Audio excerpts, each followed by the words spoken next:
कराड नगरपालिकेच्या निवडणुकीच्या पार्श्वभूमीवर प्रभाग क्रमांक 13 मध्ये भारतीय जनता पक्षाचे अधिकृत उमेदवार सौ स्मिता हुलवान आणि आशुतोष डुबल यांच्या प्रचारार्थ रणजित टॉवर येथे विशेष बैठकीचं आयोजन करण्यात आलं होतं। या बैठकीला सौ उत्तराताई सुरेश भोसले यांची प्रमुख उपस्थिती होती। यावेळी उपस्थित मतदारांशी संवाद साधताना त्यांनी या प्रभागातील विकास कामांचा देखील उल्लेख करत भाजपाच्या उमेदवार सौ स्मिता हुलवान, आशुतोष डुबल यांना मोठ्या मताधिक्याने विजयी करा असं आवाहन देखील केलं। आपल्या गोकुलधाम सोसायटीत असं म्हणते कारण मी ज्या वेळेस इथे येते त्यावेळेस तो फील असतो। सगळे खूप छान एकत्र असतात हे लोक आणि आज आपल्या या कुटुंबामध्ये आपल्या आईसाहेबांचं स्वागत आहे। मी सगळ्यांच्या वतीने आईसाहेब आपलं स्वागत करते। त्याचबरोबर आपले दोन्ही उमेदवार या ठिकाणी उपस्थित आहेत। खरं तर भारतीय जनता पार्टी आणि 5 वर्ष झालेलं काम म्हणा किंवा अतुल बाबांचं काम हे आपल्याला विशेष काही सांगायला नको, कारण आपण सगळेच घरचे आहोत। वेगळं वेगळं काही बोलायची गरज नाहीये आणि मला आग्रही करायची गरज नाहीये, कारण तुम्ही सगळेच घरचे आहे। आपण तर मत देणारच आहोत, त्यात वाद नाही। पण इथून पुढचे जे 4 दिवस आहेत की आपल्या सगळ्यांची कसरतीचे दिवस आहेत। कुणीही गाफील न राहता प्रत्येकानं मी उमेदवार आहे, मी अण्णा आहे आणि या वॉर्डचा मीच नगरसेवक आहे आणि मीच नगरसेविका देखील आहे, या आविर्भावानं आपण प्रत्येकानं काम करणं खूप गरजेचं आहे। प्रत्येकानं आपल्या फ्रेंड सर्कलला सांगा, या सगळ्यात या बहिणींचा खूप मोठा मोलाचा वाटा असणार आहे, कारण अतुल बाबांच्या वेळेस आपण अनुभव घेतलाय। लाडक्या बहिणींनी काय किमया करून दाखवली तो विषयच नाही आणि ह्याही वेळेस ती आपल्याला जादू करून दाखवायची आहे। दोघंही खूप चांगले काम करतील, त्यात वाद नाही।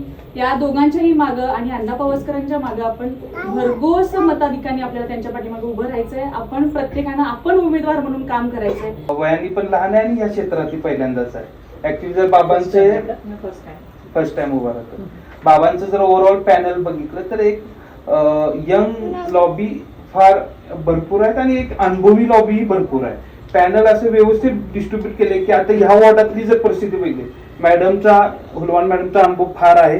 वॉर्डात त्यांनी खूप कामं केलेली आणि मी मॅडमवर फिरत असतो तो मला असं जाणवतो स्मिता मॅडम आहेत ना, मग काय करायचं बरोबरीनं आम्ही काम करू आणि हा पुढच्या वेळी जाऊ आम्ही समोर जाऊ।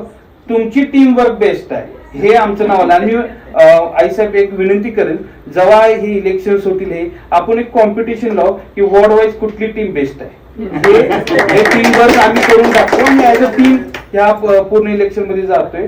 आमचं डेली कम्युनिकेशन ही चालू असतात। ह्या पूर्ण वॉर्ड रचना जर बघितलं तर कोल्हापूर नाका म्हणजे कराडचं नाक आणि दत्त चौक म्हणजे कराडचं हृदय, ही मोठी जबाबदारी आमच्या दोघांवर आलेली आहे। पण आम्ही त्या पूर्ण क्षमतेने इथं काम करू आणि सगळ्यांचा आशीर्वाद लावू। माझ्या मैत्रिणी आणि सगळे खरं बघायला गेलं तर माझी आता ही 3री टर्म आहे आणि प्रत्येक वेळेला तुम्ही मला माझ्यावरती विश्वास ठेवलेला आहे आणि जो मला आदर दाखवला आहे आणि ते प्रेम दाखवून प्रत्येक वेळेला तुम्ही मला मतदान केलेलं आहे। सांगायला मला अभिमान आहे की ही सोसायटी नेहमी मतदान करत असते आणि खूप परखड मताचे हे सगळे लोक आहेत, चांगल्या विचाराचे आहेत। मला अभिमान वाटतो की या प्रभागाचं नेतृत्व करायला मला तुम्ही संधी दिलेली आहे। प्रत्येक वेळेला काम करत असताना असं कधीच होत नाही की ह्या प्रभागाची सगळी कामं फुलफिल झालेली आहेत। जसं की आता रस्त्याचं सांगितलं, काही ठिकाणी तर ओपन स्पेससाठी तर मी गेल्या 3 वर्षासाठी मी मागे लागले होते की गेल्या पंचवार्षिकमध्ये काही फंड्स आले, काही डिझॉल्व्ह झाले, जे काही प्रॉब्लेम झाले ते झाले, पण ओपन स्पेस आपल्या इथे डेव्हलप करायचं हे माझं ड्रीम प्रोजेक्ट आहे। त्या पद्धतीने मी बाबांशी बोललेले आहे, काही ओपन स्पेस ह्याच्यामध्ये घेतलेले आहेत आणि काही राहिलेले आहेत। सगळ्यात मोठं माझं महत्त्वाचं काम आहे की हे तुमच्या समोरचा जो ओपन स्पेस आहे, ओपन स्पेस नाही ऍक्च्युअली तो नगरपालिकेची जागा आहे आणि त्याचं मला आरक्षण पर्पज चेंज करायचं आहे थोडंसं आणि माझ्या डोक्यात असं आहे की तो कमर्शियल कॉम्प्लेक्स करायचा। आज नगरपालिकेची आर्थिक परिस्थिती बघितली की बऱ्याचदा काम करताना ती अडचणीत असते आणि म्हणून मी वारंवार हे सांगितलेलं आहे की समोर कमर्शियल कॉम्प्लेक्स करायचं की जेणेकरून नगरपालिकेची आर्थिक परिस्थिती पण सुधारेल आणि तुम्हाला जो नाहक त्रास होतो तो कमी होईल। सगळ्यात महत्त्वाचं की मला हे रोड वाइंडिंगचं प्रपोजल मी दिलेलं आहे की ज्याच्यामध्ये रिटर्निंग वॉल इकडे उतार आहे तुमचा, इथं पुढे जर गेलं की डायरेक्ट उतार आहे, तर ते थोडंसं रिटर्निंग वॉल आपण करायचं आहे। अतुल भाई आपण मेजरमेंट्स वगैरे घेऊन ते प्रपोजल पुढे पाठवलेले आणि BSNL ऑफिसच्या मधला जो गॅप आहे ती घाण होऊ नये की ते गटर आहे, त्याच्यासाठी आपण मोठी पाईपलाईन आपण तिथून टाकलेली आहे। आणि दोन्हीकडे आपण पेडेस्ट्रियन पार्क करून रोड वाईडनिंग आपण चांगल्या पद्धतीने करून घेतोय. आणि तुम्हाला जो श्वास पाहिजे आहे इथं, मला माहिती आहे काय श्वास पाहिजे, काही कारणानिमित्त मी आता तो श्वास इथं बोलू शकत नाही, पण तो माझ्या मनामध्ये आहे. आणि तो श्वास म्हणजे माझं पहिले टार्गेट काय असेल तर रणजित टॉवरच्या लोकांना श्वास मिळवून द्यायचा आहे, एवढं मी सांगते तुम्हाला. आणि ज्या पद्धतीने तुम्ही मला नेहमी सपोर्ट केलंय तसंच या वेळेला पण तुम्ही करायला पाहिजे. फक्त मी माझ्यासाठीच म्हणत नाहीये, तर या वेळेला आशुतोष डुबल जे माझ्याबरोबर इथं उमेदवार आहेत, खरोखर या मुलाचं कौतुक करायला पाहिजे. कारण तिकीट मिळण्यापूर्वी 2 राऊंड करणे, तिकीट मिळाल्यानंतर आता हा तर त्याचा 3रा राऊंड आहे. म्हणजे हा सारखा पळत असतो. 2 राऊंड आम्ही एकत्र केल्यानंतर 3रा राऊंड म्हटलं मॅडम आता थांबा जरा, माझं मी करतो. म्हटलं का रे, तर म्हणजे नाही मला जर 10-15 मिनिटं सगळ्यांना सांगू दे. सगळीकडे गेले की स्मिता मॅडम म्हणजे हे चांगली गोष्ट आहे की स्वतःला डेव्हलप करणं, स्वतःची ओळख करून दाखवणारे असं नेतृत्व या प्रभागाला मिळतंय. आणि आशुतोषला का सगळे हे असं म्हणतात याचं कारण म्हणजे गेल्या वेळेला माझ्याबरोबर जो कॅन्डिडेट होता तो निवडून आल्यानंतर परत दिसलाच नाही असं बऱ्याच जणांनी यांना सांगितलं. आणि माझ्यावरती ब्लेम केलंय की मॅडम तुमच्यामुळे आम्ही मतं दिली आणि परत तो कॅन्डिडेट दिसला नाही, असं सगळ्यांचं मत आहे. म्हणून मला असं वाटतं की आशुतोषने एक चांगला उपक्रम राबवेल. कष्टाळू आहे, त्याला आवड आहे, कारण आवड असल्याशिवाय सवड निघत नाही आणि ती आवड याच्याबरोबर आहे.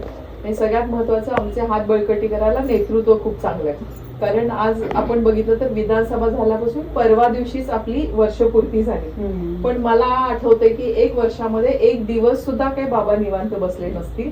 जणू काही आता अजून पुढे इलेक्शन आहे अशा पद्धतीने किंवा लोकांचा विकास करायचा जो शब्द दिला तो त्यांनी पाळला आणि लोकांच्या मध्ये ग्राउंड लेवलला ते आहेत. खरोखर लोकांना असं वाटतं की अतुल बाबा आमदार झाले म्हणजे सार्थक झाले. काही ठिकाणी असं वाटतं की संधी कदाचित आम्ही उशिरा दिली, म्हणजे पण म्हणतो ना स्टार्स असायला लागतात आणि ते यावे लागतात. पण जे आले ते खूप चांगल्या पद्धतीने आले आणि इथून पुढे ही जनता त्यांच्या विश्वासावरती. खरं तर आज कराड नगरपालिकेचं जर इलेक्शन बघितलं तर मला असं वाटतं की हे आमच्यावरती नाहीये फिरत आहे. आता जे मतं मिळणार आहेत सांगायला अभिमान वाटतोय तर केवळ भारतीय जनता पक्ष आणि याचं नेतृत्व करणारे आपले माननीय डॉक्टर अतुल बाबा भोसले ज्यांचं कर्तृत्व आहे आणि त्यांच्यावरती आशीर्वाद असलेले आपले महाराष्ट्राचे मुख्यमंत्री माननीय देवेंद्र फडणवीस साहेब आणि मोदी साहेब यांच्यावरती विश्वास ठेवून लोक आपल्याला भरघोस मतं देणार आहेत. आणि खरोखर हा विश्वास तुम्ही बरोबर तुमच्या आहेच, पण त्या पद्धतीने इतर आजूबाजूच्यांना पण सांगायचं आहे. कराड शहरामध्ये जेवढे काही तुमच्या ओळखीचे असतील प्रभागापुरतं मर्यादित न राहता आता शेवटचे 4 दिवस कॅम्पेनिंगची खूप गरज आहे. माउथ पब्लिसिटी सगळ्यात महत्वाची आहे. अण्णा पावसकरांचा मोठा अनुभव आहे, गेले 35 वर्ष ते या राजकारणामध्ये आहेत. मला सांगायला अभिमान वाटेल की 2011ला पहिली आमची सुरुवात जेव्हा झाली त्यावेळेला आमचे नेते डॉक्टर अतुल बाबा भोसले होते, माझ्याबरोबर अण्णा पावसकर होते आणि आम्ही विरोधी पक्ष 8च जण होतो. 8 जणांच्या मध्ये आम्ही 2011 साली सुद्धा 21 जणांना भारी पडलो होतो. अशी आमची टीम होती आणि ती टीम परत एकदा एकत्र आलेलो आहे. खूप जण म्हणतात की अण्णांना आता न्याय मिळाला की यावेळेला नगराध्यक्ष पद दिलं, तेही मनाचा मोठेपण आहे. अण्णांचं कर्तृत्व चांगलं आहे, कोणताही दाग धब्बा नाही. नाहीतर लोकांचं तुम्ही बघताय की आज जर सत्तेमध्ये गेले की दुसऱ्या दिवशी लगेच करप्शनचे एवढे सगळे येतात, पण हे चांगलं आहे. हे भारतीय जनता पक्ष बघते की तुम्ही किती कष्ट करता, तुम्ही पेशन्स किती ठेवता, तुम्ही क्लीन असायला पाहिजे. मला असं म्हणायचं की आणि अशीच पार्टी आणि असेच सगळे आत्ताचे उमेदवार जे आहेत हे नवीन मुलांना संधी देण्याचं कारण किंवा नवीन लोकांना हे मला वाटतंय भारतीय जनता पार्टी किंवा बाबांच्या डोक्यात हेच असेल की बाबा हे सगळं पुसून टाकू. पाहिजे मग जे काही झाले प्रत्येकाच्या मनामध्ये असं असतं की बाबा हे वय असं झालंय ते तसं झालंय. तर आता नवीन पार्टी जी दिलेली आहे ती बाबांच्या विचारांनी पुढे चालणार आहे. त्यामुळं मी सर्वांना विनंती करेन की तुम्ही भारतीय जनता पार्टीचे हात बळकट करा, अतुल बाबांच्यावरती विश्वास ठेवा. आम्ही तुमच्याकडे सेवक म्हणून काम करू आणि पुढे चालू. परत एकदा मी विनंती करते तुम्ही सर्वांनी आम्हाला मतं द्यावी. या वॉर्डमध्ये 3 मतं द्यायची आहेत. 2 मी स्मिता रवींद्र हुलवान, आशुतोष डुबल, दोन्ही कमळ आणि 1 नगराध्यक्ष पदाचं चिन्ह असेल की ज्याच्यामध्ये माननीय अण्णा पावसकर असतील त्यांचं एक. असे 3ही मतं जी द्यायची आहेत ती तुम्ही कमळाला द्यावीत आणि भरघोस मतांनी निवडून द्यावीत. धन्यवाद. आज अतिशय आनंदाचा दिवस आहे. पहिलं म्हणजे अतुल बाबांना 1 वर्ष कंप्लीट झालं. तर आपण अतुल बाबांच्या इलेक्शनच्या वेळेस सुद्धा आपण खूप त्यांना सपोर्ट केला आणि आता तसाच सपोर्ट आताही अपेक्षित आहे सगळ्यांच्याकडून. आणि नगराध्यक्ष जे आत्ताचे इलेक्शन्स आहेत त्याच्यामध्ये सर्वत्र कमळ फुलावं अशी माझी इच्छा आहे. म्हणजे दिल्लीमध्ये कमळ, महाराष्ट्रात कमळ आणि कराडमध्ये सुद्धा कमळ असं जर का झालं, अतुल बाबा भरपूर निधी आणतील आणि त्या निधीचा विनियोग सुद्धा ही लोक अगदी व्यवस्थित करतील याची मी तुम्हाला खात्री देते. आणि मॅडम तर खूप ॲक्टिव्ह आहेत, खूप सिनियर आहेत. त्यांनी सांगितलं आहे की अनुभवा एवढा मोठा गुरु नाही आहे, त्याच्यामुळे अनुभव पण पाहिजे आणि नवीन जी पिढी आहे त्यांचं तरुण तडफदार जे एक काम करायची हे असते ते पण आहे. तर हे दोन्ही कॉम्बिनेशन इथं आहे. भरपूर या प्रभागात काम होईल आणि आपण सगळ्यांनी कमळाला सपोर्ट करा. अजून तिन्ही उमेदवार BJPचे निवडून घ्या.